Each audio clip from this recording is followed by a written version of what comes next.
Hi friends, എല്ലാവർക്കും PSC winning ഷോട്ട്സിൻ്റെ പുതിയൊരു ക്ലാസ്സിലേക്ക് സ്വാഗതം. നമ്മൾ കറണ്ട് അഫയേഴ്സ് ക്ലാസ്സിൻ്റെ രണ്ടാമത്തെ പാർട്ടാണ് ചെയ്യുന്നത്. ആദ്യത്തെ പാർട്ട് കാണാത്തവരുണ്ടെങ്കിൽ തീർച്ചയായിട്ടും ഒന്ന് കാണുക. ക്ലാസ് ഇഷ്ടമായാൽ ഒന്ന് ലൈക്ക് ചെയ്യുക.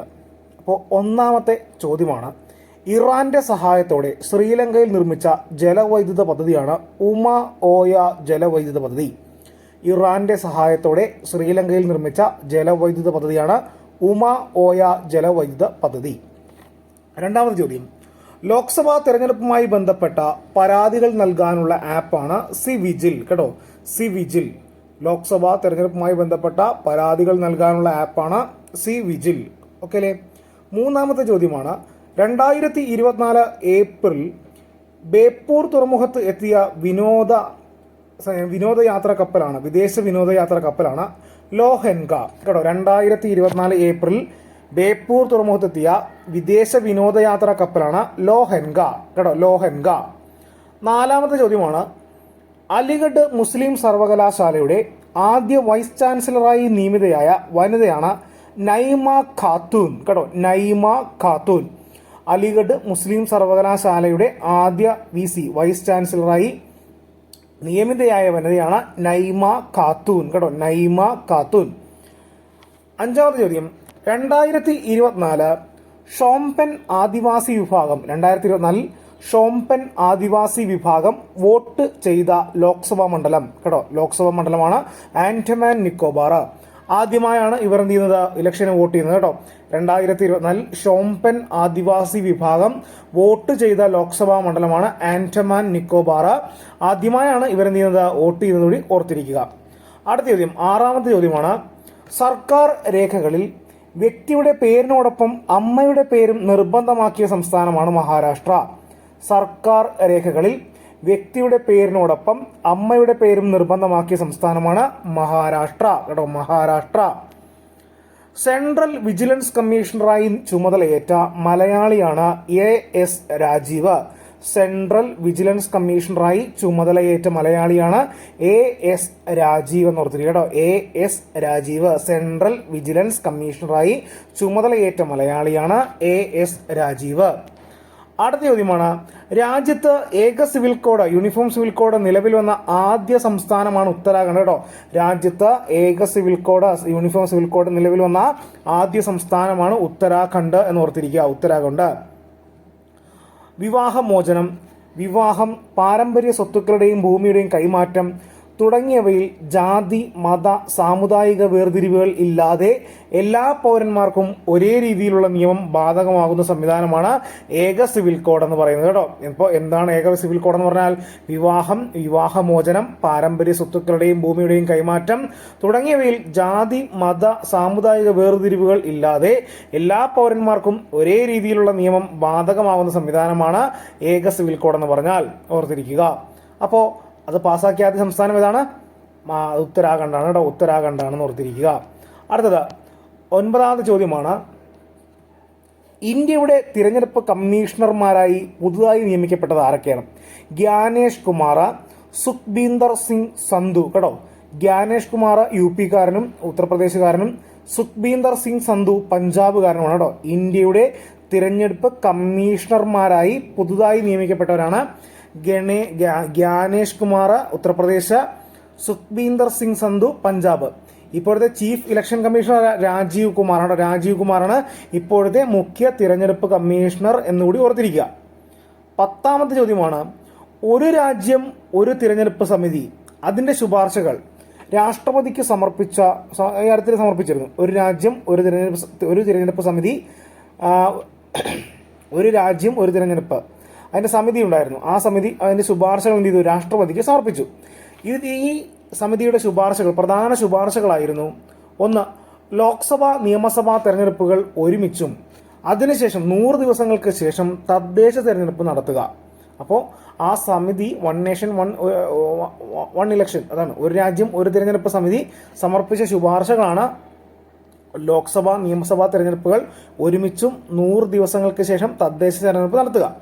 രണ്ടാമത്തത്, തിരഞ്ഞെടുപ്പുകൾ ഏകീകരിക്കാനായി ഭരണഘടനയിൽ 82A എന്ന അനുച്ഛേദം ഉൾപ്പെടുത്തുക. തിരഞ്ഞെടുപ്പുകൾ ഏകീകരിക്കാനായി ഭരണഘടനയിൽ 82A എന്ന അനുച്ഛേദം ഉൾപ്പെടുത്തുക. മൂന്നാമത്തത് ഭേദഗതികൾ നിലവിൽ വരുന്നത് മുതൽ നിയമസഭ, തദ്ദേശ ഭരണ സമിതി എന്നിവയുടെ കാലാവധി അടുത്ത ലോക്സഭാ തെരഞ്ഞെടുപ്പ് വരെ മാത്രമായിരിക്കണമെന്നും ശുപാർശയുണ്ട്. കേട്ടോ, ഭേദഗതികൾ നിലവിൽ വരുന്നത് മുതൽ നിയമസഭ, തദ്ദേശ ഭരണ സമിതി എന്നിവയുടെ കാലാവധി അടുത്ത ലോക്സഭാ തെരഞ്ഞെടുപ്പ് വരെ ആയിരിക്കണമെന്നും ശുപാർശയുണ്ട്. മുൻ രാഷ്ട്രപതി രാംനാഥ് കോവിന്ദ് അധ്യക്ഷനായ സമിതിയിൽ കേന്ദ്ര ആഭ്യന്തരമന്ത്രി അമിത്ഷായുണ്ട്, Adhir Ranjan Chaudhary, Ghulam Nabi Azad, NK Singh, Subhash C Kashyap, Harish Salve, Sanjay Kothari എന്നിവരായിരുന്നു ഈ സമിതിയിൽ ഉണ്ടായിരുന്ന മറ്റംഗങ്ങൾ എന്ന് പറയുന്നത്. കേട്ടോ, ഇതാണ് മറ്റംഗങ്ങൾ. ഓക്കെ അല്ലേ? അടുത്തത് 11ാമത്തെ ചോദ്യമാണ്. ദേവസ്വം ജ്ഞാനപ്പാന പുരസ്കാര ജേതാവ് ആയ കവിയാണ് രാധാകൃഷ്ണൻ കാക്കശ്ശേരി. കേട്ടോ, ഗുരുവായൂർ ദേവസ്വം ജ്ഞാനപ്പാന പുരസ്കാര ജേതാവായ കവിയാരാണ്? രാധാകൃഷ്ണൻ കാക്കശ്ശേരിയാണ്. 12ാമത്തെ ചോദ്യം. വെള്ളത്തിനടിയിലൂടെയുള്ള ഏഷ്യയിലെ ഏറ്റവും നീളമേറിയ ഹൈഡ്രോ കാർബൺ പൈപ്പ് സ്ഥാപിക്കപ്പെട്ട നദിയാണ് ബ്രഹ്മപുത്ര. കേട്ടോ, വെള്ളത്തിനടിയിലൂടെയുള്ള ഏഷ്യയിലെ ഏറ്റവും നീളം കൂടിയ ഹൈഡ്രോ കാർബൺ പൈപ്പ് സ്ഥാപിക്കപ്പെട്ട നദിയാണ് എന്ന് പറഞ്ഞാൽ ബ്രഹ്മപുത്ര. കേട്ടോ, ബ്രഹ്മപുത്ര. 13ാമത്തെ ചോദ്യമാണ്. ജയിലുകൾക്ക് സുധാർ ഗ്രഹ റിഫോം ഹോംസ് എന്ന പേര് നൽകാൻ തീരുമാനിച്ച സംസ്ഥാനം ഉത്തർപ്രദേശാണ്. കേട്ടോ, ജയിലുകൾക്ക് സുധാർ ഗ്രഹ റിഫോം ഹോംസ് എന്ന പേര് നൽകാൻ തീരുമാനിച്ച സംസ്ഥാനമാണ് ഉത്തർപ്രദേശ് എന്ന് പറഞ്ഞത്. ഉത്തർപ്രദേശ്. IT വകുപ്പിന് ഡിജിറ്റൽ ടെക്നോളജി ആൻഡ് ഗവേണൻസ് വകുപ്പ് എന്ന് പുനർനാമകരണം ചെയ്ത സംസ്ഥാനം ഹിമാചൽ പ്രദേശ്. കേട്ടോ, IT വകുപ്പിന് ഡിജിറ്റൽ ടെക്നോളജി ആൻഡ് ഗവേണൻസ് വകുപ്പ് എന്ന് പുനർനാമകരണം ചെയ്ത സംസ്ഥാനമാണ് ഹിമാചൽ പ്രദേശാണ്. ഹിമാചൽ പ്രദേശ്. 15ാമത്തെ ചോദ്യമാണ്. ഇന്ത്യൻ ആർമി കാട്ടാനകൾക്കായി ആവാസ വ്യവസ്ഥ നിർമ്മിച്ചു നൽകിയ അംചാങ് വന്യജീവി സങ്കേതം സ്ഥിതി ചെയ്യുന്ന സംസ്ഥാനമാണ് അസം. കേട്ടോ, അംചാങ് വന്യജീവി സങ്കേതം സ്ഥിതി ചെയ്യുന്ന സംസ്ഥാനമാണ് അസം. ഇന്ത്യൻ ആർമി കാട്ടാനകൾക്കായി ആവാസ വ്യവസ്ഥ നിർമ്മിച്ചു നൽകിയ അംചാങ് വന്യജീവി സങ്കേതം സ്ഥിതി ചെയ്യുന്ന എവിടെയാണ്? ആസാമിലാണ്. 16ാമത്തെ ചോദ്യമാണ്.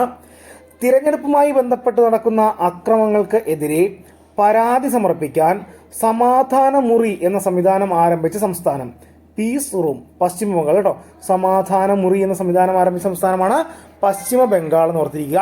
ഗവർണർ CV ആനന്ദബോസാണ് ഇത് തുടക്കം കുറിച്ചത്. കേട്ടോ, ഈ പറയുന്ന പീസ് റൂമിന് തുടക്കം കുറിച്ചത് CV ആനന്ദബോസാണ്, ഗവർണറാണ് വെസ്റ്റ് ബംഗാളിലെ. 17ാമത്തെ ചോദ്യമാണ്. ഇന്ത്യയിലെ ഏറ്റവും വലിയ സ്വകാര്യ റെയിൽ കോച്ച് ഫാക്ടറി നിലവിലുള്ളത് എവിടെയാണ്? കൊണ്ടക്കൽ, തെലുങ്കാന. കേട്ടോ, കൊണ്ടക്കൽ, തെലുങ്കാന. ഇന്ത്യയിലെ ഏറ്റവും വലിയ സ്വകാര്യ റെയിൽ കോച്ച് ഫാക്ടറി നിലവിലുള്ളത് എവിടെയാണ്? കൊണ്ടക്കൽ, തെലുങ്കാനയാണ്. കൊണ്ടക്കൽ, തെലുങ്കാന. 18ാമത്തെ ചോദ്യമാണ്. മൃഗങ്ങൾക്ക് സൗജന്യ വാക്സിനേഷൻ ആരംഭിച്ച സംസ്ഥാനം ഗുജറാത്ത്. കേട്ടോ, മൃഗങ്ങൾക്ക് സൗജന്യ വാക്സിനേഷൻ ആരംഭിച്ച സംസ്ഥാനമാണ് ഗുജറാത്ത് എന്ന് ഓർത്തിരിക്കുക. 19ാമത്തെ ചോദ്യമാണ്. വീണ്ടും പ്രവർത്തനക്ഷമമാകുന്ന ഉത്തരാഖണ്ഡിലെ വിമാനത്താവളം നൈനി സൈനി വിമാനത്താവളമാണ്. ഭരണപരമായ ആവശ്യങ്ങൾക്ക് വേണ്ടി 1991 ഈ വിമാനത്താവളം നിർമ്മിച്ചു. 2019 വാണിജ്യ വിമാന സർവീസ് ആരംഭിച്ചു എങ്കിലും 2020 ഇത് നിർത്തിവെച്ചു. അതാണ് വീണ്ടും ആരംഭിക്കാൻ പോകുന്നത്. കേട്ടോ, അപ്പോൾ വീണ്ടും പ്രവർത്തനക്ഷമമാകുന്ന ഉത്തരാഖണ്ഡിലെ വിമാനത്താവളമാണ് നൈനി സൈനി വിമാനത്താവളം എന്ന് ഓർത്തിരിക്കുക. 20ാമത്തെ ചോദ്യം. രാജപർബ ഉത്സവം ആഘോഷിക്കുന്ന സംസ്ഥാനം രാജപർബ ഉത്സവം ആഘോഷിക്കുന്ന സംസ്ഥാനമാണ് ഒഡീഷ. കേട്ടോ, ഒഡീഷ. രാജപർബ ഉത്സവം ആഘോഷിക്കുന്ന സംസ്ഥാനമാണ് ഒഡീഷ എന്നോർത്തിരിക്കുക. ഇതിനറിയപ്പെടുന്ന മറ്റു പേരുകൾ കൂടിയുണ്ട്. മിഥുൻ സംക്രാന്തി എന്നും ഊഞ്ഞാൽ ഉത്സവം എന്നും അറിയപ്പെടുന്നത് ഏതാണ്? രാജപർബയാണ്. കേട്ടോ, മിഥുൻ സംക്രാന്തി എന്നും ഊഞ്ഞാൽ ഉത്സവം എന്നിങ്ങനെയും അറിയപ്പെടുന്നു ഏതിനെ? ഈ പറയുന്ന രാജപർബ എന്ന ഉത്സവത്തെ. ഈ സംസ്ഥാനത്താണ് ഒഡീഷ. 21ാമത്തെ ചോദ്യമാണ്. ന്യൂഡൽഹിയിലെ തീൻമൂർത്തി ഭവനിൽ സ്ഥിതി ചെയ്യുന്ന നെഹ്റു സ്മാരക മ്യൂസിയം ആൻഡ് ലൈബ്രറിയുടെ പുതിയ പേര് prime ministers museum and library society. കേട്ടോ, ന്യൂഡൽഹിയിലെ തീൻമൂർത്തി ഭവനിൽ സ്ഥിതി ചെയ്യുന്ന നെഹ്റു സ്മാരക മ്യൂസിയം ആൻഡ് ലൈബ്രറിയുടെ പുതിയ പേരാണെന്താ? Prime ministers museum and library society. കേട്ടോ, prime ministers museum and library society എന്ന് ഓർത്തിരിക്കുക. 22ാമത്തെ ചോദ്യമാണ്. വർഗീയ കേസുകൾ കൈകാര്യം ചെയ്യുന്നതിന് ആന്റി കമ്മ്യൂണൽ വിങ്ങിന് രൂപം നൽകിയ സംസ്ഥാനം കർണാടക. കേട്ടോ, ആന്റി കമ്മ്യൂണൽ വിങ്ങിന് രൂപം നൽകിയ സംസ്ഥാനമാണ് കർണാടക എന്നോർത്തിരിക്കുക. വർഗീയ കേസുകൾ കൈകാര്യം ചെയ്യുന്നതിന് ആന്റി കമ്മ്യൂണൽ വിങ്ങിന് രൂപം നൽകിയ സംസ്ഥാനമാണ് കർണാടക. 23ാമത്തെ ചോദ്യം. ഇത് ഉത്കൽ ദിവസ് എന്നാണ് കേട്ടോ. ഉത്കൽ ദിവസ് ആയി ആചരിക്കുന്ന സംസ്ഥാനമാണ് ഒഡീഷ കേട്ടോ. ഉത്തലല്ല ഉത്കൽ, സ്പെല്ലിംഗ് മിസ്റ്റേക്ക് വന്നാണ്. ഉത്കൽ ദിവസ് ആയി, പ്രീവിയസ് ചോദ്യം കൂടി കേട്ടോ. ഉത്കൽ ദിവസ് ആയി ആചരിക്കുന്ന സംസ്ഥാനമാണ് ഒഡീഷ. ഇത് ഒഡീഷ സംസ്ഥാനം രൂപീകരിച്ചതുമായി ബന്ധപ്പെട്ട്, ഒഡീഷ പ്രവിശ്യ രൂപീകരിച്ചതുമായി ബന്ധപ്പെട്ടാണ് ഈ ആഘോഷം നടക്കുന്നത് കേട്ടോ. ഉത്കൽ ദിവസ്, ഉത്കൽ ഏപ്രിൽ 1 ഉത്കൽ ദിവസമായി ഒഡീഷ ആചരിക്കുന്നത്. അതായത് ഒഡീഷ രൂപവത്കരണ ദിനമാണ് എന്ന് പറഞ്ഞാൽ ഈ ഉത്കൽ ദിവസ്. 1936 ഏപ്രിൽ 1 ബീഹാറിനെ വിഭജിച്ച് ഒഡീഷ പ്രവിശ്യ നിലവിൽ വന്നത്. എന്നാൽ ഒഡീഷ സംസ്ഥാനം വരുന്നത് 1956 നവംബർ 1 1956 നവംബർ 1 നിലവിൽ വരുന്നു. ഓക്കെ അല്ലേ? അത് ഓർത്തിരിക്കുക, ഉത്കൽ ദിവസ് കേട്ടോ, ഏപ്രിൽ 1. 2023 ജൂണിൽ അറബിക്കടൽ രൂപം കൊണ്ട ചുഴലിക്കാറ്റാണ് ബിപ്പോർ ജോയി കേട്ടോ. 2023 ജൂണിൽ അറബിക്കടൽ രൂപം കൊണ്ട ചുഴലിക്കാറ്റാണ് ബിപ്പോർ ജോയി. ആ പേര് നൽകിയത് ബംഗ്ലാദേശാണ് കേട്ടോ. ബിപ്പോർ ജോയി എന്ന പേര് നൽകിയത് ബംഗ്ലാദേശാണ്. ബിപ്പോർ ജോയി എന്ന വാക്കിന്റെ അർത്ഥം ദുരന്തം എന്നാണ് കേട്ടോ. ദുരന്തം, ബിപ്പോർ ജോയി എന്ന് പറഞ്ഞാൽ ദുരന്തം എന്നാണ് അർത്ഥം. ഇനി ലാസ്റ്റ് ക്വസ്റ്റ്യൻ ആണ് നമ്മുടെ ഇതിലെ ഈ സീരീസിലെ ഈ പാർട്ടിലെ ലാസ്റ്റ് ക്വസ്റ്റ്യൻ. 2023 മെയ്യിൽ ബംഗാൾ ഉൾക്കടൽ രൂപം കൊണ്ട മോക്ക ചുഴലിക്കാറ്റിന് പേര് നൽകിയ രാജ്യമാണ് യമൻ കേട്ടോ. 2023 മെയ്യിൽ ബംഗാൾ ഉൾക്കടലിൽ രൂപം കൊണ്ട മോക്ക ചുഴലിക്കാറ്റിന് പേര് നൽകിയ രാജ്യം ഏതാണ്? യമനാണ് കേട്ടോ, യമൻ. മോക്ക ചുഴലിക്കാറ്റ് നാശം വിതച്ച മ്യാൻമാറിനെ സഹായിക്കാൻ ഇന്ത്യ നടത്തിയ ഓപ്പറേഷനാണ് ഓപ്പറേഷൻ കരുണ കേട്ടോ. ആ ഓപ്പറേഷൻ കരുണ അതുകൂടി ഒന്ന് ഓർത്തിരിക്കുക, വളരെ വളരെ ഇമ്പോർട്ടൻ്റ് ആയിട്ടുള്ള ചോദ്യമാണ്. Okay, thank you.